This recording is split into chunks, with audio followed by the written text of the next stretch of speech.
अरे कविता बेटा, तू सोई नहीं अभी तक? बाबा, आप भैया से अभी भी नाराज हैं?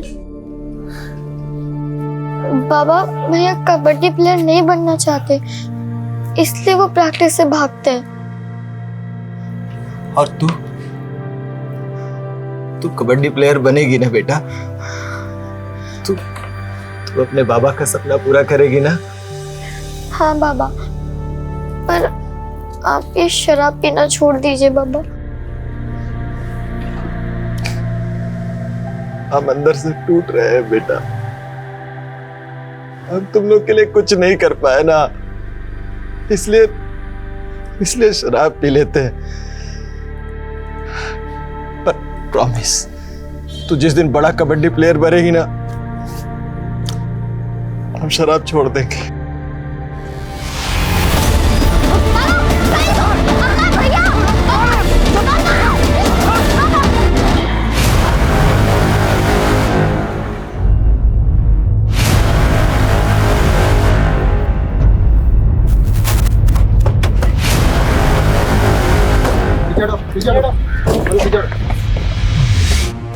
हो सकता है ये लड़की जंगल से रोड तक सरकते सरकते आई हो।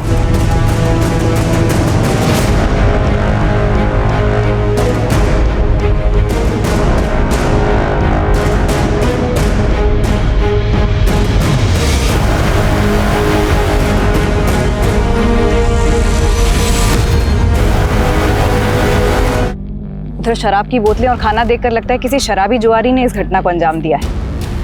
लेकिन कोई रैंडम ऑफेंडर लड़की के हाथ पैर बांध के ऐसे क्यों छोड़ेगा? फिर भी इस तरह के सभी लोगों को राउंड अप करो और लड़की की पहचान पता करने की कोशिश करो।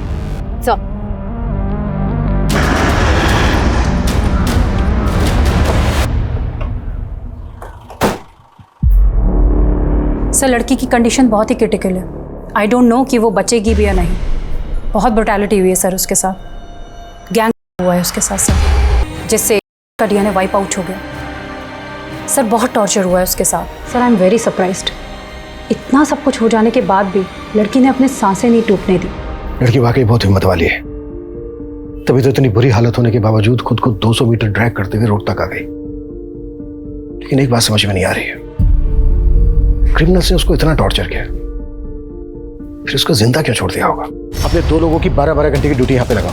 ये लड़की मुझे 24 घंटे। राकेश, फोटो लो।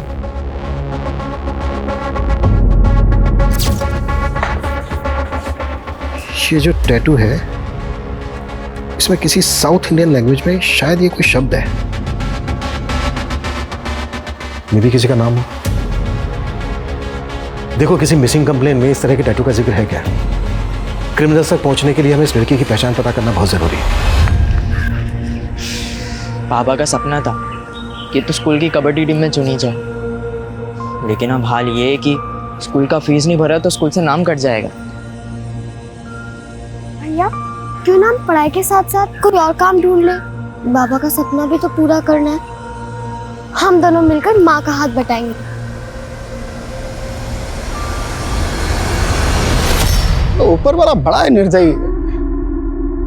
अब इस उम्र में तुझे विधवा कर दिया, ऊपर से 2 बच्चों का भार। तू ना चिंता मत कर, हम सब सही कर देंगे।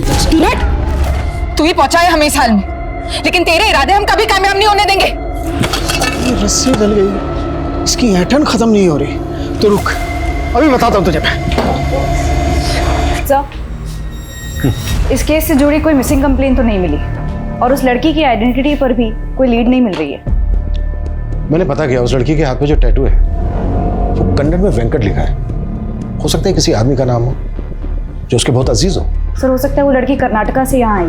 मानसी, एक काम करो, उस लड़की की फोटोग्राफ साउथ इंडिया के पुलिस हेडक्वार्टर्स में सर्कुलेट करो। Yes doctor. व्हाट? कोमा में चली गई? डॉक्टर जल्द से जल्द उस लड़की को कोमा से बाहर लाइए, इससे पहले कि क्रिमिनल्स अंडरग्राउंड हो जाएं। उसका स्टेटमेंट लेना हमारे लिए बहुत जरूरी है। सर, मैं अपनी पूरी कोशिश कर रही हूँ, लेकिन मैं ऐसा कह नहीं सकती कि मैं लड़की को बचा पाऊंगी या नहीं बचा पाऊंगी।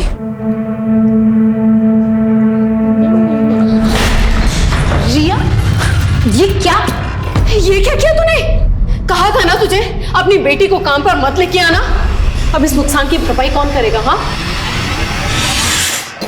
बेटा तू थोड़ा ध्यान रखा कर, ऐसी गलती होगी तो कौन काम पे रखेगा बता। एक काम भी छूट गया ना तो घर चलाना मुश्किल हो जाएगा। समझ नहीं आ रहा कि तुझे घर पर कैसे अकेले छोड़ के जाऊं। मम्मी मैं अकेली रह लूंगी, अब मैं बड़ी हो गई हूँ। तुम नहीं जानती कि दुनिया कितनी खराब है। मुझे आज भी याद है कि मैंने कितना सहा जब मैं छोटी थी। उठो बेटा, कुछ खा लो। आ जाओ, उठो बेटा, उठो। मुझे नहीं खाना, मुझे मम्मी के पास जाना है। रिया ऐसे रोते नहीं है, मैंने कहा ना मम्मी जल्दी आ जाएगी, कुछ खा लो। नहीं, आप रोज झूठ बोलते हो, मुझे मम्मी के पास जाना है। अच्छा एक काम करते हैं, मैं ना तुम्हें मोबाइल पर कार्टून दिखाती हूँ, फिर खाओगी।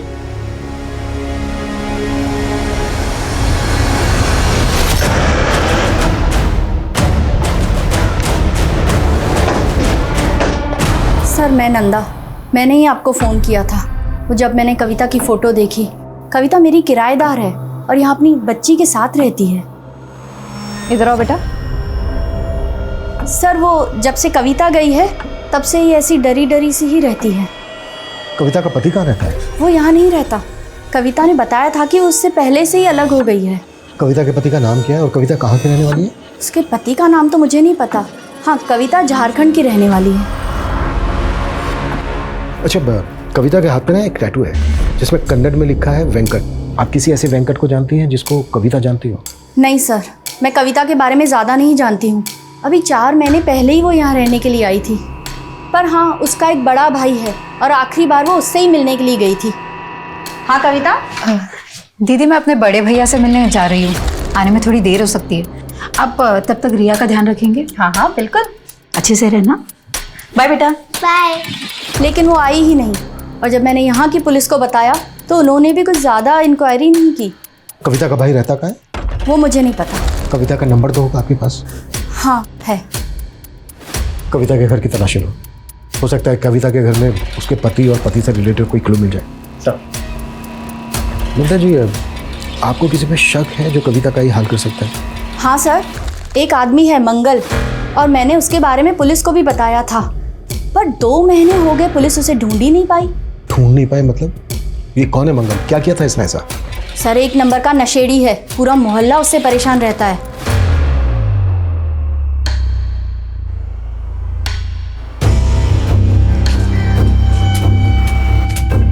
बेटा आप अकेले खेल रही हो? तुम दोनों को अभी अंदर करवाती हो। ठीक हो तुम? लोकल पुलिस से कांटेक्ट करो, पता करो ये मंगल कौन है, इसकी पूरी हिस्ट्री निकालो।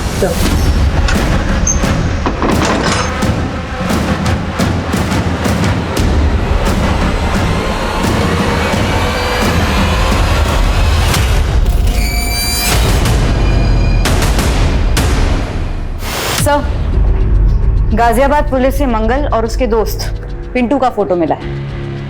कविता के गायब होने पर नंदा ने इन्हीं दोनों पर आरोप लगाया था। मंगल,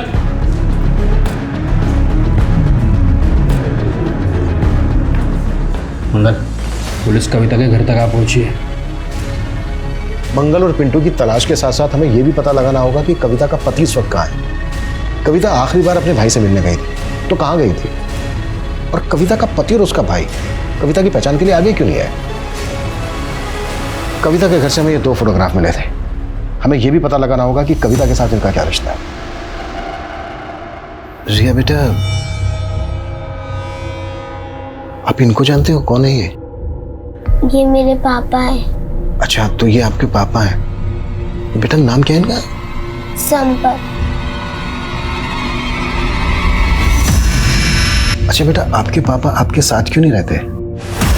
रिया जो मैं कह रही हूँ उसे हमेशा याद रखना। अगर तुम्हें कोई भी छूता है तो तुम्हें पता होना चाहिए कि किस इरादे से छू रहा। अगर कोई तुम्हें यहाँ छू या ऐसे पकड़े तो समझ लेना वो ठीक नहीं है, गलत है। वहां से भाग जाना या मदद के लिए जोर से चिल्लाना ठीक है। ये क्या ज्ञान दे रही है तू इसको? रिया तुम अंदर जाओ। मैं तो रिया को अच्छा ही ज्ञान दे रही हूँ, लेकिन आप क्या सिखा रहे हो रिया को? शराब पीकर घर आते हो, बीवी के रहते हुए पराई लड़कियों पे आंखें काटते हो। रिया पे क्या असर पड़ रहा है, कभी सोचा है आपने? चुप कर। तुझे अगर मेरे से इतनी दिक्कत हो रही है ना तो छोड़ के चली जा। क्यों पड़ी है यहाँ पे? हाँ, जल्दी चली जाऊंगी। वैसे भी ऐसे माहौल में मैं अपनी बेटी को नहीं पालना चाहती। जबान लड़ाती है। अच्छा बेटा, जब आप अपने पापा के साथ रहती थी तो कहाँ पर रहती थी? वो भगवती नगर। भगवती नगर में बेटा कहाँ पर? आपको पता मालूम है?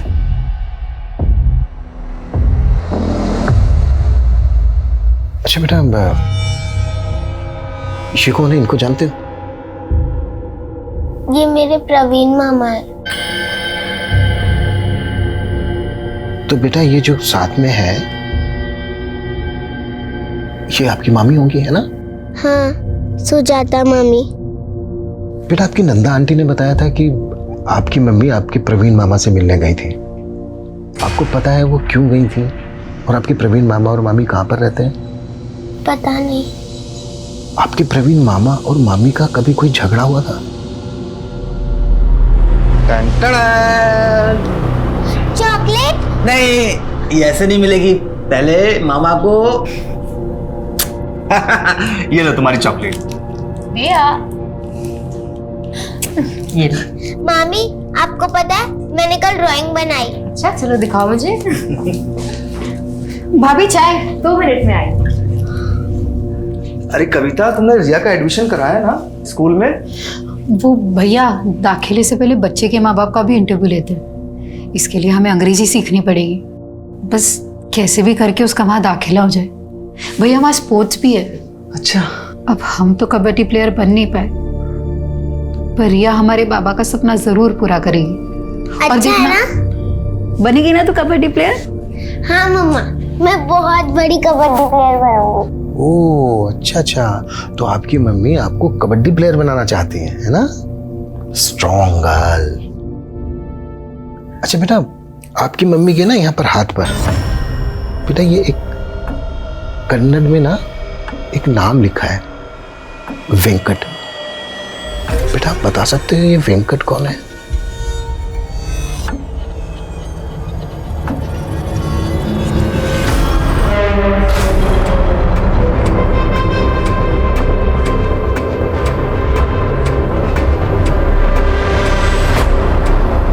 जी नमस्ते साहब, हम आपका जुगाड़ सेट कर दिए साहब, रात को पहुंच जाएगा आपके पास।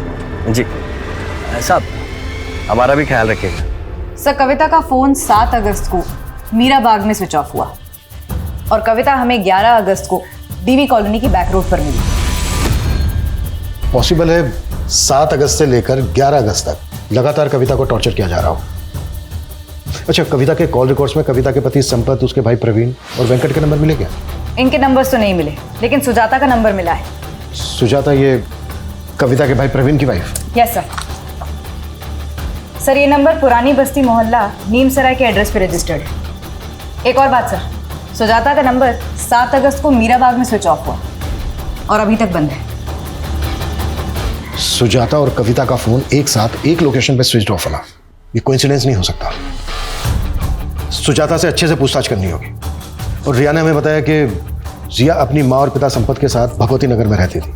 एक काम करो, भगवती नगर में संपत का फोटो सर्कुलेट करो, शायद संपत को लेकर वहां से कोई लीड मिल जाए। कविता और संपत 4 महीने पहले अलग हुए थे। पॉसिबल है ये संपत कविता के साथ इन 4 महीने से फोन कांटेक्ट में ना हो। कविता के 4 महीने पहले के कॉल रिकॉर्ड्स निकलवाओ, उसमें शायद हमें संपत, प्रवीण और वेंकट के नंबर मिल जाए। सर,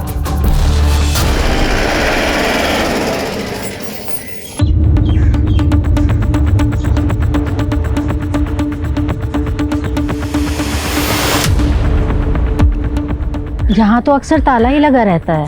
सुजाता बहुत कम ही रहती है यहाँ पे। और उसका पति परवीन, वो नहीं रहता यहाँ पे? उसका तो कोई पति है ही नहीं। पति नहीं है? हमें तो पता चला कि ये उसका पति है। इसे तो कभी नहीं देखा यहाँ पे। और ये कविता नाम है इसका? इसे भी नहीं देखा। सुजाता की फैमिली में और कौन कौन है? उसकी कोई फैमिली नहीं है, वो अकेले ही रहती है। और जब भी आती है तो नए नए आदमी आते जाते रहते हैं। हमने तो सुना है वो धंधा करती है। सुजाता एक प्रोस्टिट्यूट है। कविता और सुजाता का फोन एक साथ 7 अगस्त को मीराबाग में स्विच ऑफ हुआ था। मैंने कहा था ना, ये कोइंसिडेंस नहीं हो सकता। सुजाता इस वक्त हमारी प्राइम सस्पेक्ट है। हमें सुजाता और प्रवीण दोनों को ढूंढना होगा। और थोड़ा देना। बाद में दूंगा भाई। अरे वो मंगल मांग रहा है। दे पुलिस। अबे भाग।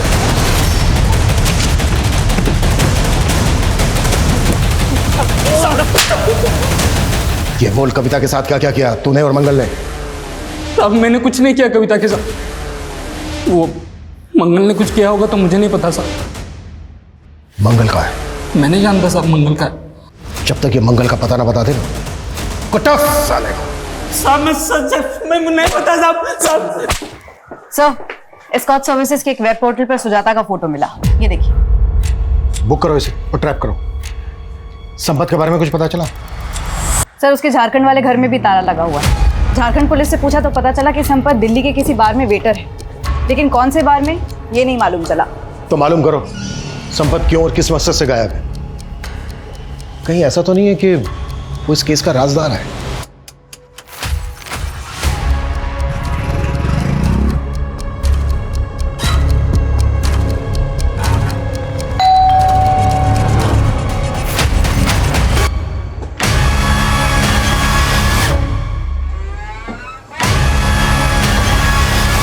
चलें। नहीं सर, आप जिस नंबर की बात कर रहे हैं वो मैं नहीं इस्तेमाल करती थी। वो तो कविता का भाई प्रवीण इस्तेमाल करता था सर। तो प्रवीण कहाँ है? सर मुझे नहीं पता कहाँ है वो। देखो, हमें पता चला है कि तुम प्रवीण की वाइफ हो। हम तो सिर्फ अच्छे दोस्त थे, और प्रवीण तो किसी का पति बन ही नहीं सकता। क्यों? सर वो नामर्द है सर। प्रवीण नामर्द है? मैं झूठ नहीं बोल रही हूँ सर, इसीलिए तो वो सबसे अपनी पहचान छुपाता रहता था। लेकिन वो शुरू से ऐसा नहीं था सर, उसे नामर्द बना दिया गया था। मतलब? कविता और उसका परिवार झारखंड के एक छोटे से कस्बे में रहते थे। वहाँ पे ज़मीन के विवाद में कोई नारायण नाम का आदमी, उसने उसके बाप को मरवा दिया, और उसी आदमी ने उसकी माँ करने की भी कोशिश की। इसी बात का बदला लिया था वो लोग ने प्रवीण से। सर ये सब मुझे प्रवीण ने बताया था। सर उन दोनों के साथ कभी कुछ सही नहीं हुआ। वो बेचारे अपनी माँ को लेकर शहर आ गए। हमारे पड़ोस में ही रहते थे। उसकी माँ और उसकी बहन घर घर जाकर काम करके अपना गुजारा कर रहे थे वो लोग। और इस हादसे के बाद तो प्रवीण जैसे डिप्रेशन में चला गया था। कई सालों तक तो हमें लगता था कि प्रवीण को कोई दिमागी बीमारी है। वो इतना चुप चुप रहता था।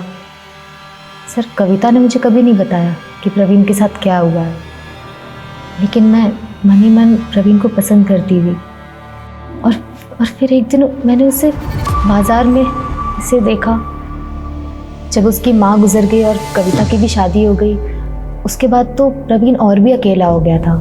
लेकिन मैंने एक सच्चे दोस्त के नाते उससे मिलना बंद नहीं किया। वो तो कविता के बेटी और उसके पति को भी अपनी सच्चाई नहीं बताया। उन्हें यही लगता है कि मैं उसकी बीवी हूँ।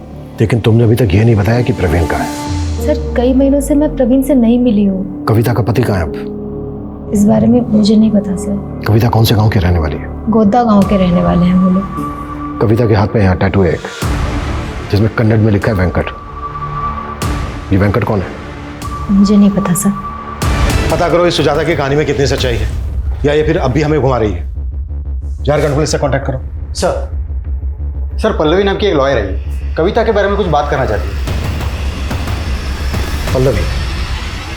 सर मैं वेकेशन पे गई थी, वापस आई तो पता चला कविता के साथ इतना सब कुछ हो गया। आप कविता को कैसे जानती हैं? मेरी क्लाइंट है वो सर। कविता क्लाइंट है आपकी? जी सर।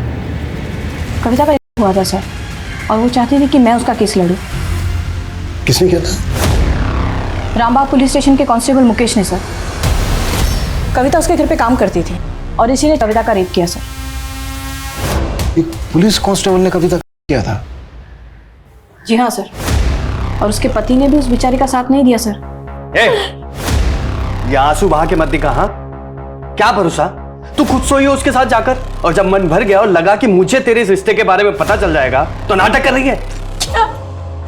कैसे आदमी आप, मेरे साथ इतना सब गलत हुआ और मुझ पे इलाज लगा रहे। तो तेरी क्या आरती उतारूं मैं?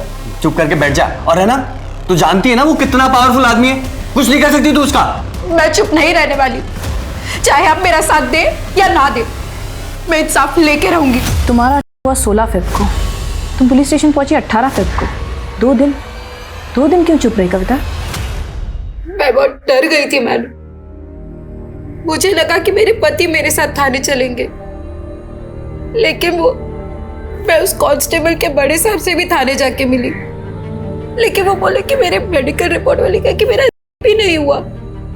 तुम्हारा होने के 2 दिन बाद तुम्हारा मेडिकल हुआ था ना, तो इसीलिए शायद मेडिकल रिपोर्ट में कंफर्म नहीं हुआ होगा। और तुम आई भी तो मेरे पास होने के 1 महीने बाद। तो क्या आप भी मेरी मदद नहीं करेंगे?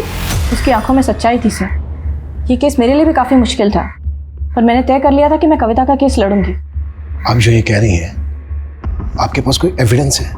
इससे बड़ा क्या सबूत होगा सर? जब से मैंने कविता का केस लिया मुझे धमकियां मिल रही हैं। देख वकील, कविता का केस छोड़ दे। अगर उसका केस लड़ा तुझे रेप करके काट देंगे हम। कौन थे वो लड़के? उन दोनों की शक्ल नहीं देख पाई सर। दोनों ने हेलमेट पहन रखा था, पर हाँ मैंने बाइक का नंबर नोट किया सर। क्रॉस चेक भी किया मैंने आरटीओ से, नंबर प्लेट फेक था सर। मुझे यकीन है सर, ये दोनों भेजे हुए गुंडे ये मुकेश के ही थे। आज कविता भले ही कॉमा में है सर, लेकिन मैं उसकी लड़ाई जारी रखना चाहती हूँ। आपसे बस यही उम्मीद है कि कविता को इंसाफ दिलाते टाइम आप ये नहीं देखेंगे कि आरोपी आप ही की तरह एक पुलिस वाला है। रिया, ये क्या किया तूने? कहा था ना तुझे अपनी बेटी को काम पर मत लेके आना। अब इस नुकसान की भरपाई कौन करेगा? हाँ, आखिरी बार बोल रही हूँ, इसे काम पे मत लेके आना। अरे इतना अच्छा शोपीस तोड़ दिया, देखो तो। बच्चे क्यों डांट रही हो तुम? है छोटी सी चीज तो तोड़ी है। तू टेंशन मत ले, चाय बना के ला मेरे। जी सर। सर, हमने इस केस को बहुत अच्छे से इन्वेस्टिगेट किया था। कविता के आरोपों में कोई सच्चाई नहीं थी, सरासर झूठ बोल रही थी वो। कहीं ऐसा तो नहीं है कि तुम कांस्टेबल मुकेश को बचा रहे हो? सर, मैं किसी को नहीं बचा रहा हूँ। हाँ, मुझे अभी पता चला है कि कविता के साथ हुआ है। I am sorry for that. लेकिन ये साबित नहीं हुआ था कि मुकेश ने कविता का किया था, बल्कि उसके पति ने भी उसके खिलाफ गवाही दी। क्या है ना साहब, मेरी बीवी हमारी बेटी को अंग्रेजी मीडियम में भेजना चाहती, तो इसलिए ज़्यादा से ज़्यादा पैसा जुटाने में लगी रहती है साहब। मतलब असल में कोई नहीं हुआ उसके साथ? वो बोल तो रही है उसका हुआ है, पर मुझे नहीं लगता। सर, जब कविता का हस्बैंड ही उस पर डाउट कर रहा था, हम भरोसा कैसे करते? और सर, उसके मेडिकल रिपोर्ट से भी ये स्पष्ट नहीं होता है कि उसके साथ हुआ था।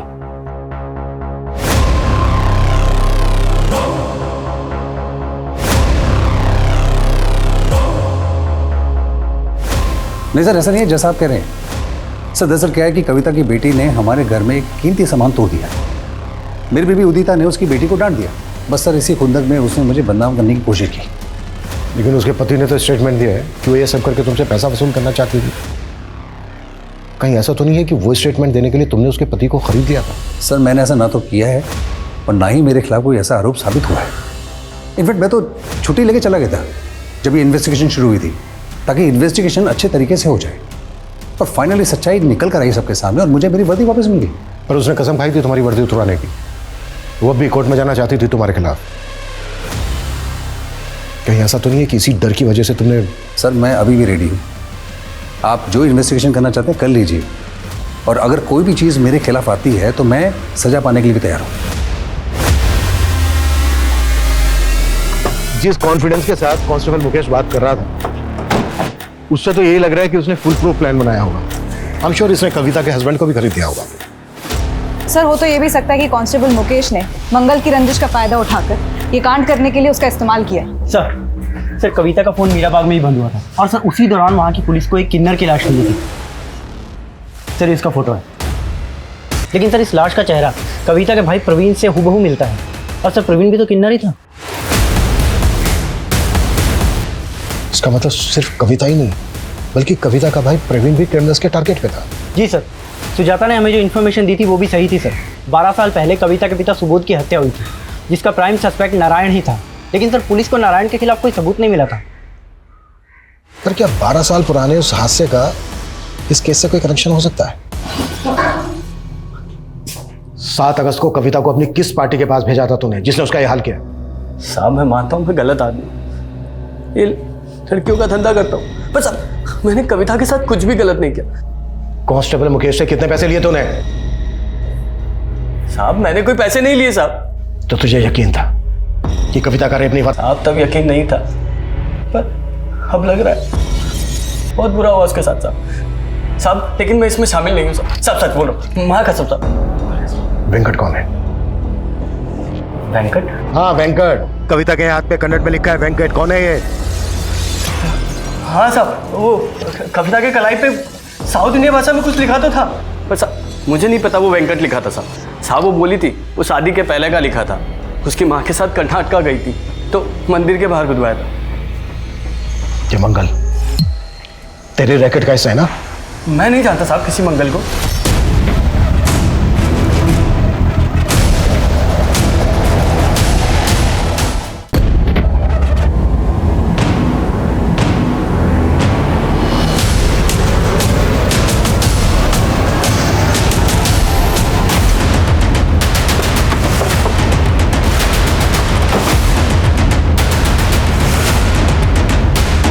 सर मेरा फ़ोन आया था सर, मैं बस 2 मिनट के लिए बाहर गया था, इतने में समझ नहीं आ रहा है कौन अंदर गया। तुम्हारे इस फोन और 2 मिनट के चक्कर में एक इंसान की जान चली गई। सीसीटीवी फुटेज निकलो। सर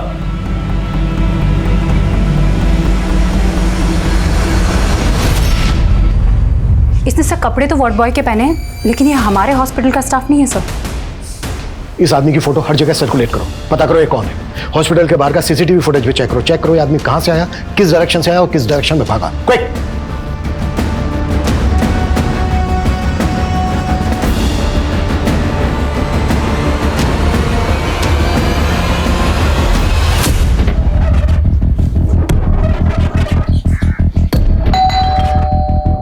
सर फोन ट्रेस हो गया है, इसकी लोकेशन।